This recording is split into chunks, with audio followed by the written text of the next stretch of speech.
નમસ્કાર, હું municipal commissioner Nadiad અને મારા સાથી અધિકારીઓ સાથે આજે અમે લોકોએ જિલ્લા કક્ષાની ગણપતિ આગામી ઉત્સવ જે આવી રહ્યો છે એના સંદર્ભે તમામ ગણપતિ મંડળ સાથે મિટિંગ કરી.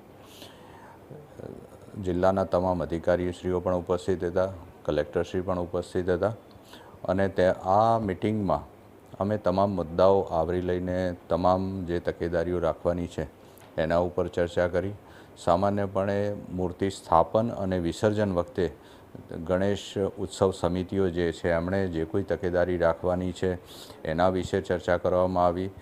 અત્રેના જે જાહેરનામાઓ જિલ્લાના છે કે જેમાં કેટલા ડેસિબલનો અવાજ કોઈપણ ડીજેમાં રાખવો, કેટલા ફૂટની મૂર્તિ રાખવી, તેમજ મૂર્તિ વિસર્જન સમયે જે કોઈ પ્રોસેસન નીકળે એ સતત ચાલતું રહે અને ક્યાંય પણ અટકે નહીં એ પ્રકારની તકેદારી રાખવા પણ સર્વેને જણાવ્યું છે.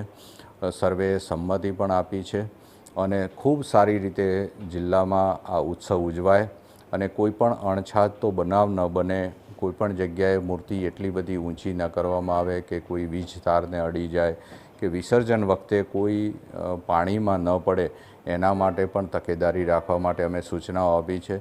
સાથે સાથે આ વખતે કૃત્રિમ તળાવ પણ વિસર્જન માટે કોર્પોરેશન દ્વારા ઊભું કરવામાં આવી રહ્યું છે એટલે એનો પણ મહત્તમ ઉપયોગ કરવા માટે સૂચના આપવામાં આવી છે.